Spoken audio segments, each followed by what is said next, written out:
Good morning, everybody. This video is being recorded on August 15th at 7:00 p.m. and is set to be recorded on set to be posted on August 19th at 10 a.m. Today I am going to provide some reading updates and talk about a few anticipated releases for August.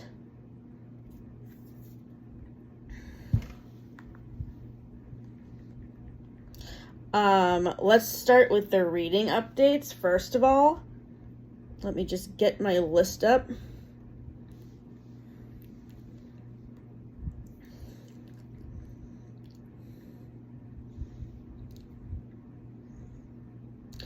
Let's see. The first book I wanted to talk about is a reread called After the Forest. I read this at the beginning of June, and it is a modernized sequel to Hansel and Gretel, where Hansel and Gretel are grown up and go back into the forest to kill the witch, and I think it was very creative and ingenious. And the reason why I decided to pick this up again was because I am hoping to write my own fairy tale, and I am looking to get some inspiration for my own characters through reading fairy tales I read as a child. The next book actually ties in with an anticipated release. Oh, and in my reread of After the Forest, I am on page 68. The next current read is Assistant to the Villain by Hannah Nicole Maher. And the reason why I am rereading this book is because the sequel came out last week, and I wanted to reread the original book before I read the sequel. So this book is about a girl named Evie, and she is the assistant to the villain of the novel, who is named, well, he's just named the villain, so he doesn't have a name per se, but I like to imagine that he is similar to Hades from Hercules. And Evie makes me think of the character from the Descendants movie, who is Dove Cameron's character. I believe she's the one who plays Evie, the daughter of Maleficent and Hades. So that's why I think that this main character could be Hades, because I'm thinking of the Descendants as I'm reading this book. So in my reread of Assistant to the Villain, I am on chapter 15, page 105. The next book I'm reading is Every Summer After by Carly Fortune. I have also read by her latest release, This Summer Will Be Different, and Meet Me at the Lake, which I read back in April. So this book, I shall read you what it is about. Instead of summers on the lakeshore of her childhood, Persephone Fraser spends them in a stylish apartment in the city, going out with friends and keeping everyone a safe distance from her heart, until she receives a call that sends her racing back to Barry's Bay and into the orbit of Sam Florek. For 6 summers, Percy and Sam had been inseparable. Eventually, their friendship turned into something more before it fell apart. When Percy returns to the lake, their connection is as undeniable as it always had been. But until Percy can confront the decision she made, they'll never know whether their love might be bigger than the biggest mistake of their past. So, I love Carly Fortune's writing, and I love the relationships that her characters develop. I, especially in this book, like the chapters that focus on when Percy and Sam are younger and how their friendship and eventual romance blossomed. And I am almost done with this book. I am on page 341, chapter 15, and this is the large print version of the book, and the page count is a little bit different for the large print version than it is on Goodreads. So I may have listed this book as complete on Goodreads, but technically I'm 50% finished. The next book that I'm reading is Salem Falls by Jodi Picoult. I just finished Perfect Match, which I am going to review in a later video because that is my fall book discussion group with my friends from New Hampshire, so I need to wait for them to finish it before I share my thoughts for this book, Salem Falls.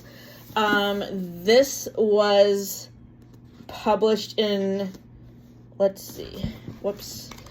think 2001.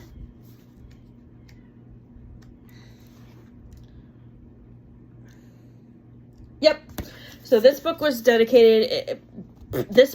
published in 2001, and it is described in the author's notes as a modern retelling of The Crucible, the play by Arthur Miller. I read The Crucible when I was in high school, and ironically enough, this book is set during the time when I originally read The Crucible in 2000 to 2001, and it is set in a fictional town of Salem Falls, New Hampshire, which I guess could actually be a subset of the actual town of Salem, New Hampshire, which I'm actually not really sure if it's actually based on Salem, New Hampshire. But in this story, we follow Jack, who is a convicted felon who is free from prison, and he was accused of raping a girl. And basically, the story, he was a high school teacher who was basically accused of raping a high school girl and getting her pregnant. So this basically is the story of him, being released from jail and working things out with the girl that he raped. It's very interesting, and I love how it flips back in between present day and when the rape allegations occurred. I love Jodi Picoult's writing, and this book is especially suspenseful, and I really enjoy it. Unlike some of her other books, like My Sister's Keeper or 19 Minutes, which are very sad, this book and Perfect Match were very engaging and kept me wanting to read more and more.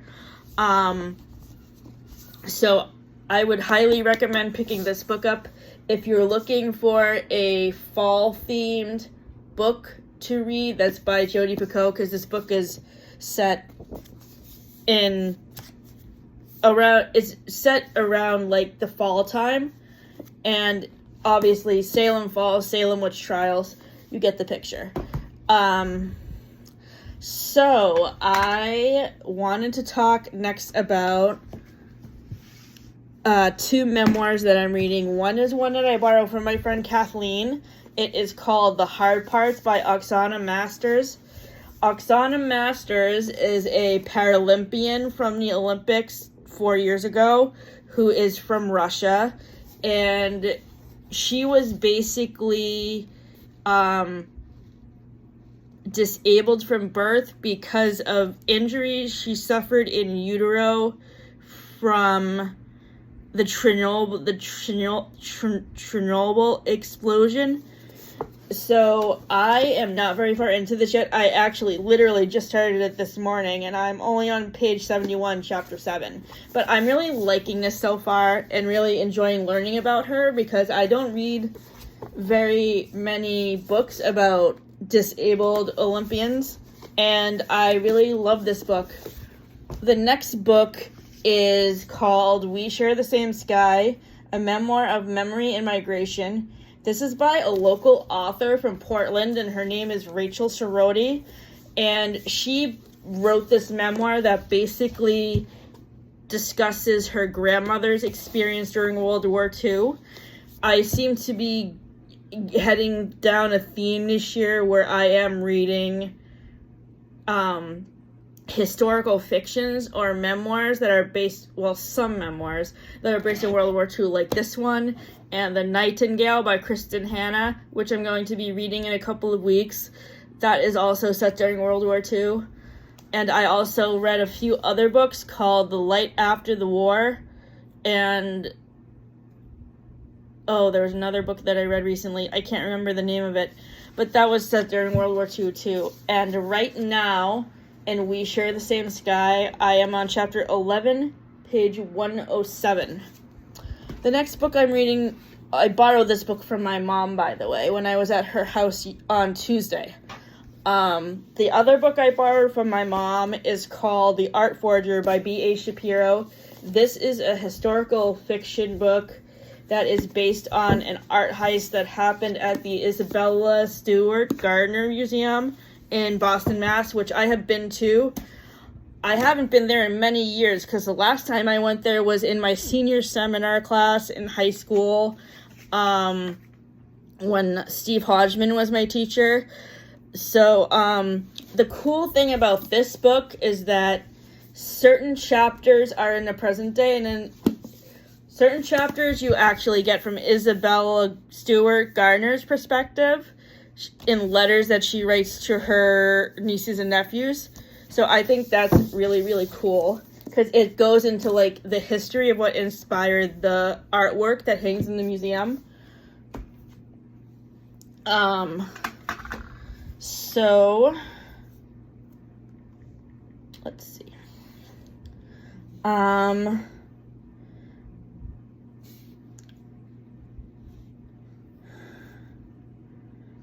Other new releases that I'm looking forward to reading this month are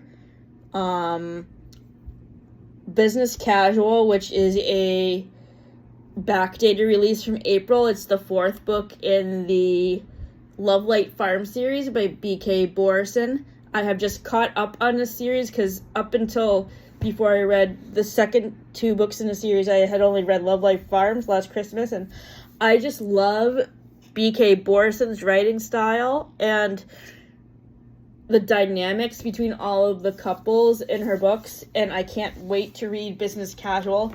So the thing about B.K. Borison's books is that they're all set during a different season. Like, for example, Lovelight Farms is set in winter during Thanksgiving/Christmas.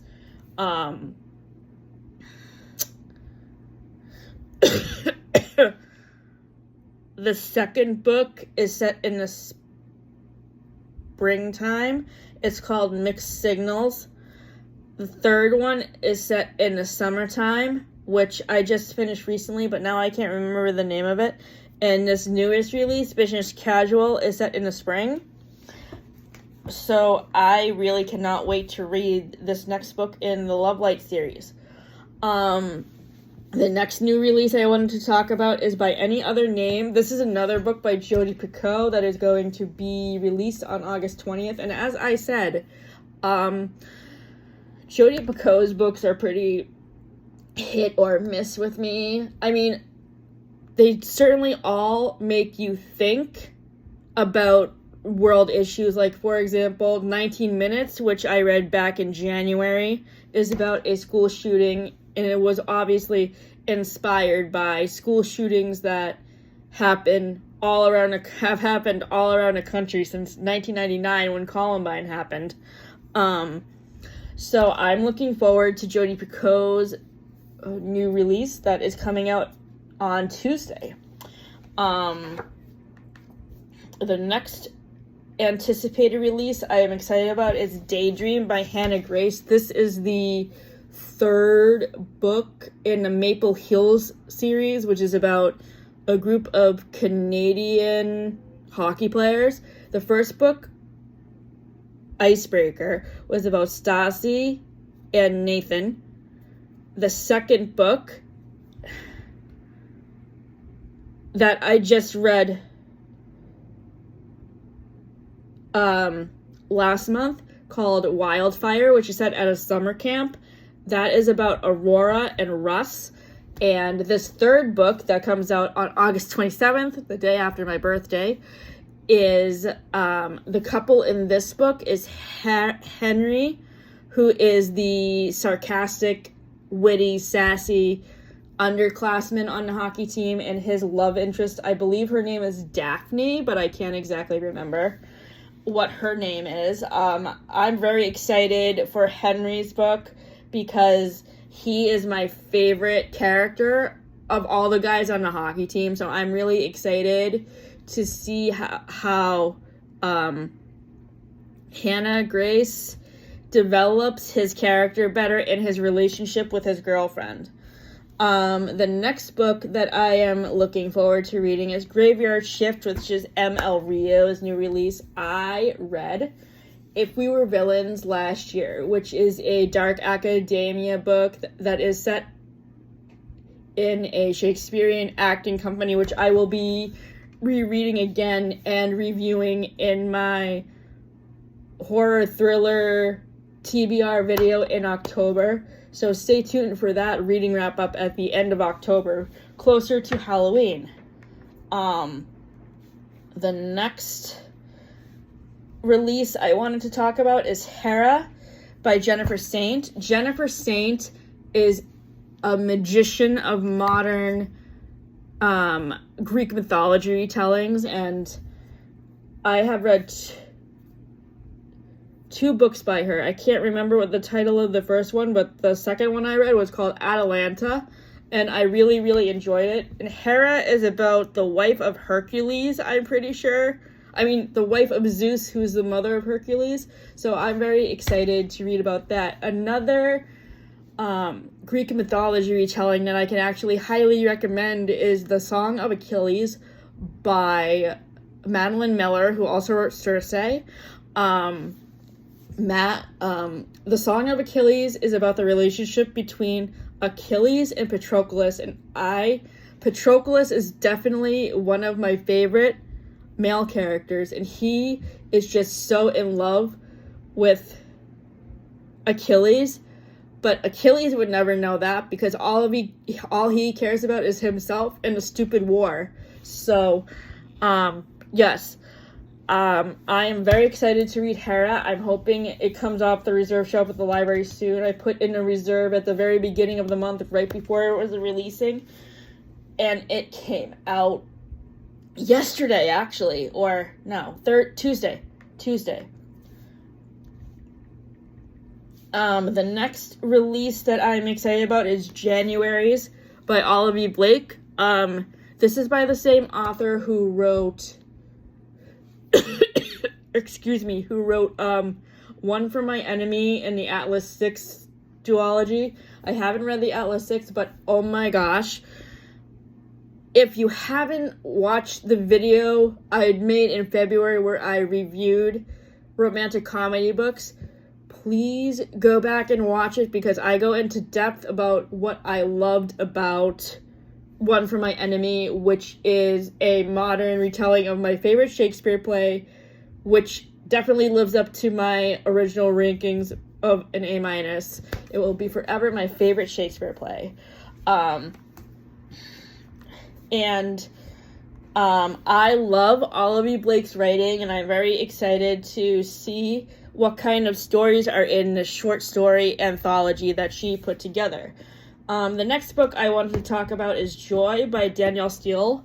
So Danielle Steele is an author I recently got back into reading. I was reading a few of her books when I was working at Plus Company because Fran would leave me books for me to read when things got slow on the phones. And three authors she left me books to read by were Danielle Steele, Nicholas Sparks, and Elin Hildenbrand. So I would like to thank Fran for introducing me to these authors, and I have been getting back into them lately, and I am very excited about Danielle Steele's new release that came out yesterday, I think.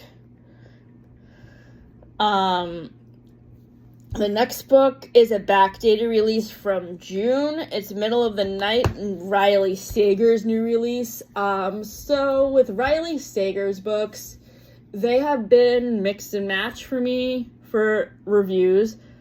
I loved The House Across the Lake. And I loved, there's another, The Only One Left, I think it was called. But the book that I wasn't too crazy about by him was Lock Every Door, because I was able to figure out it's not quite a good story when you guess all the plot twists before the main character, and that was my experience with Lock Every Door by Riley Sager.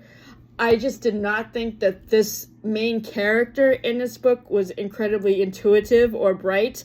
So, as I just said, I was able to figure things out one step ahead of her and figure out what was going on before she did. So, if I were to rank all the final girls in these thriller books that I read by Riley Sager and Grady Hendrix and etc., I would not rank the main character in Lock Every Door very highly. The next book I'm looking forward to that is a new release is Not for the Faint of Heart. So this book is a new sapphic romance by Lex Croucher. Lex Croucher is a new author for me. The first book that I read of theirs was Gwen and Art Are Not in Love, which I read in June for Pride Month. And basically what Gwen and Art is not in love about is basically it's a sapphic modern retelling of Guinevere and King Arthur, except Guinevere is a lesbian and not married to King Arthur. So I really think that reimagining of King Arthur was very cool, and I cannot wait to read Lex Croucher's new book, Not for the Faint of Heart. The next book I wanted to talk about is Swan Song by Elin Hildenbrand. This new release came out on June 11th, and it's been backdated on my waitlist at the library for a couple of months.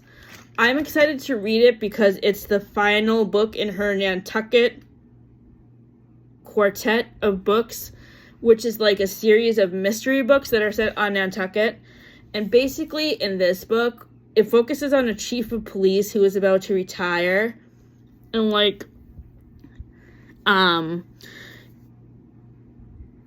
he's trying to solve the mystery of, a disappearance that happened at a new house in the neighborhood from new people who just moved in. So I can't wait to read this book. I've seen pretty mixed reviews about it on Goodreads, so I hope that I really like it.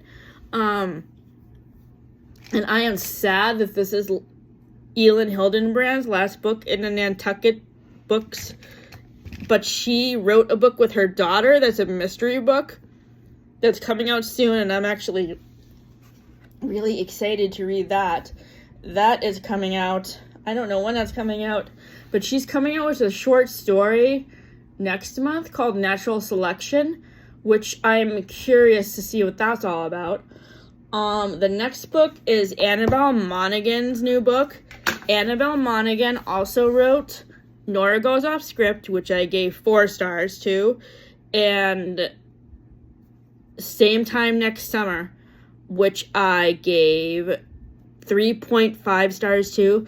And the reason for my lower ranking for Same Time Next Summer was that Wyatt is probably the most flattest male protagonist in a romance book that I have read. I couldn't really get into his character or find the relationship between him and Sam very believable.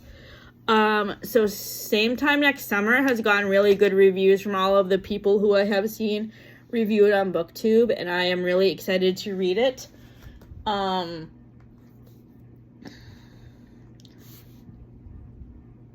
Another new release that I'm looking forward to is The Lost Story, which is Meg Schaefer's new release.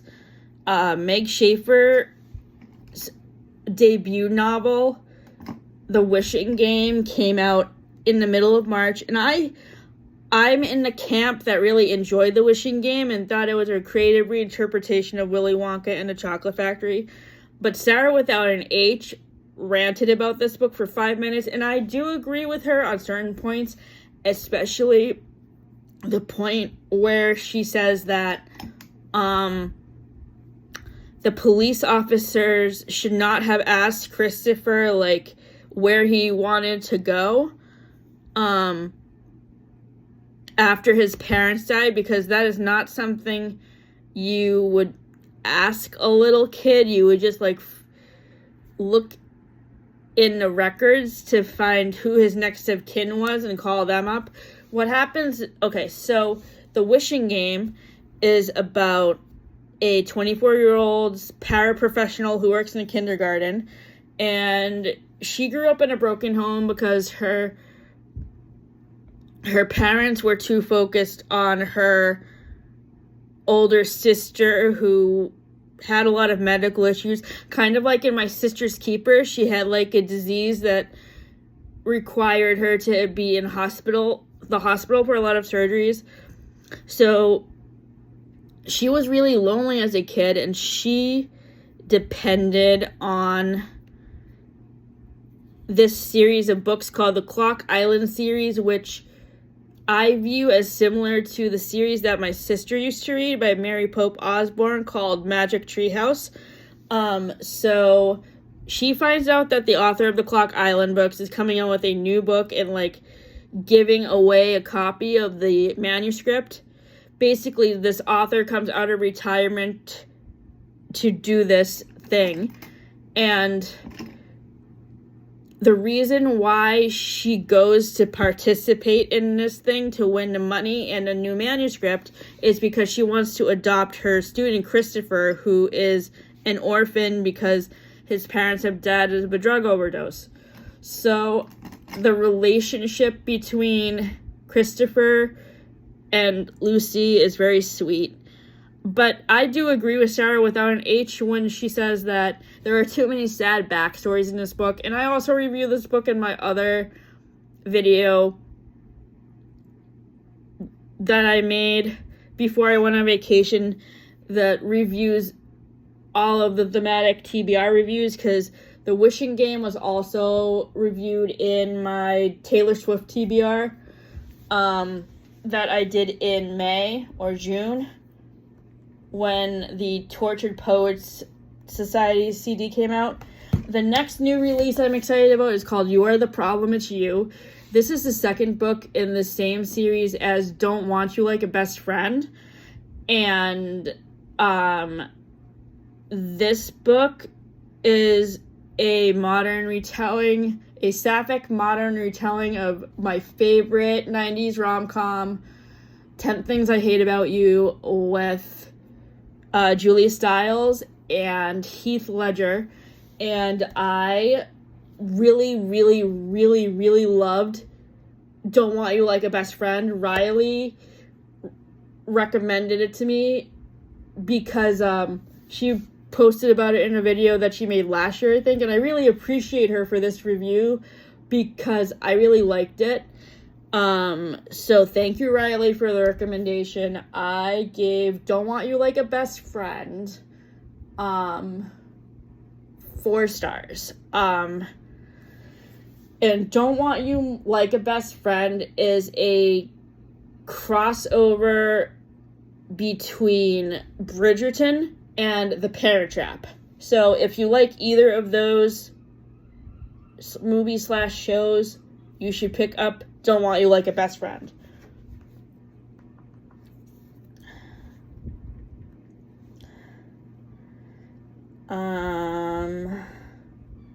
Let's see.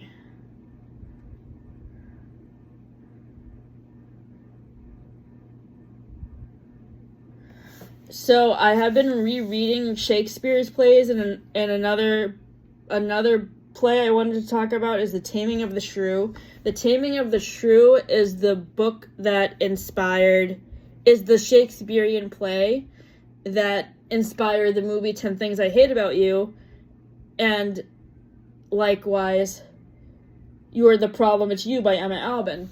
And I think that 10 Things I Hate About You is a wonderful retelling of Shakespeare's play, The Taming of the Shrew. So, if you have not read The Taming of the Shrew, you should pick it up. And then you should watch 10 Things I Hate About You, and then circle back and leave a comment making comparisons between the play and the movie, because I'd love to discuss that. Let's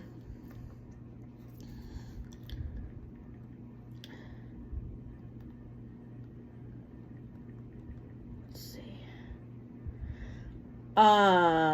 Another book I just finished reading is Spells for Forgetting by Adrienne Young. I think I talked about this in my other video the other day when I was talking about what's on my TBR, but I just finished it early to mid last week, and I really enjoyed it. She is coming out with a new release in January, which is going to be called... Let me just look up the new releases list. New releases.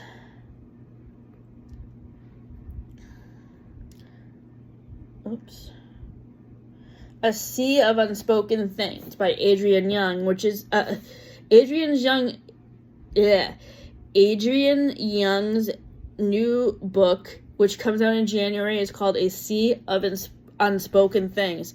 And I really love her writing style and how she weaves together the stories of her characters to make one big narrative.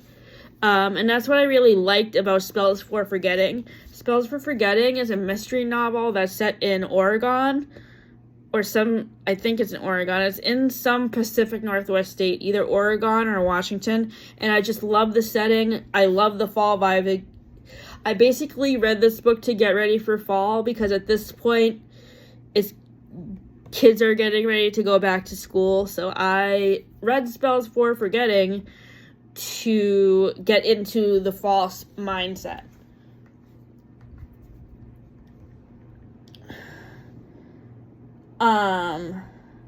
So I also wanted to talk about some other new releases I'm looking forward to for the fall and winter. Another book that I'm looking forward to for September is Nothing Like the Movies, the sequel to Better Than the Movies by Lynn Painter. Lynn Painter, I have had mixed reviews about her books. I loved Better Than the Movies. Primarily Wes's character. He was really sweet. Elizabeth, I could not stand. And then I also liked Happily Never After, her release from earlier this year. And then I also liked the sequel to Mr. Wrong Number. But some of her other books did not sit so right with me, including Betting on You, because I didn't like how the main guy character, Charlie, insulted Bailey because she wore glasses. A, because it's insulting to people who wear glasses to call them names like that, and B, it's just bullying, and I hate bullies.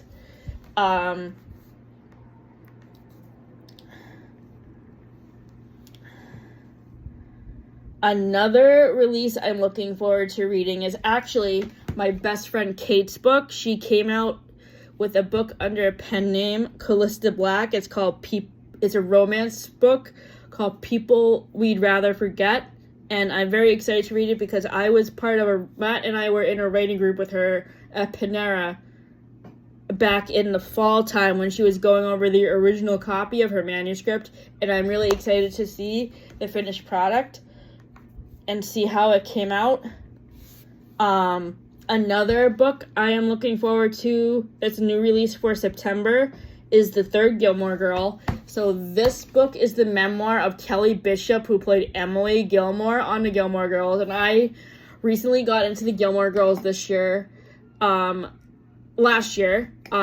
am currently midway through season 2, and after we finish listening to the audiobook of The Picture of Dorian Gray, which we are almost done with, we will be back into season 2.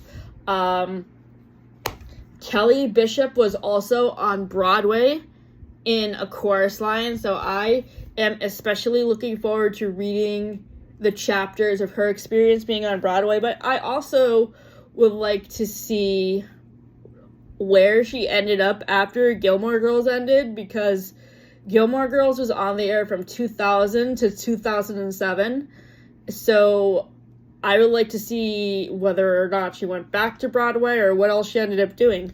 So that's why I'm looking forward to reading her memoir, which comes out on September 17th.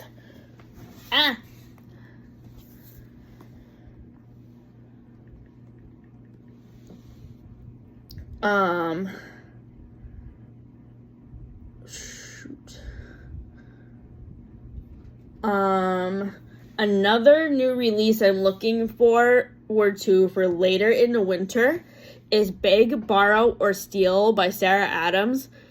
This is the third book in the series with When in Rome and Practice Makes Perfect.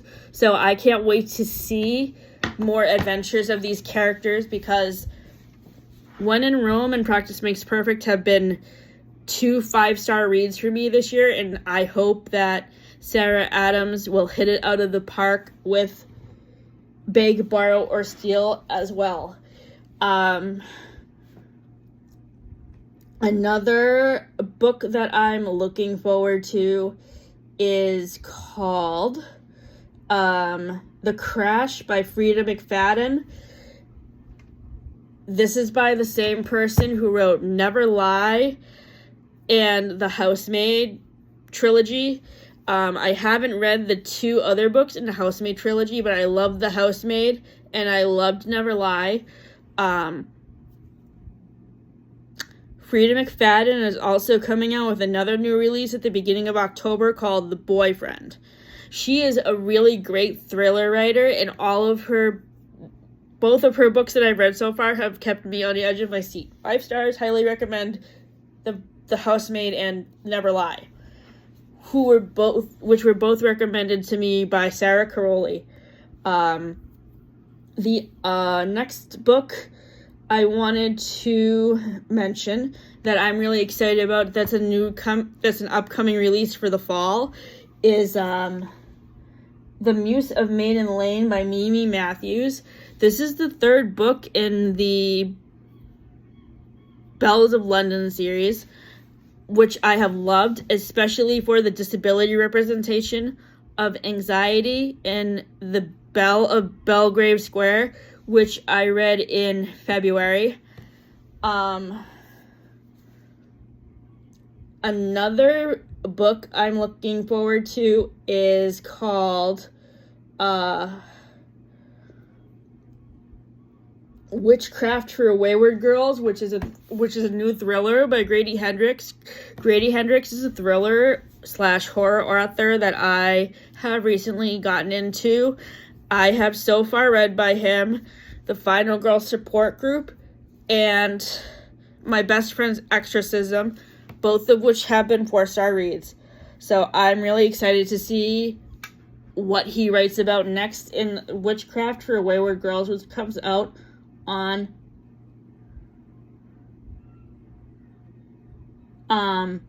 January 14th.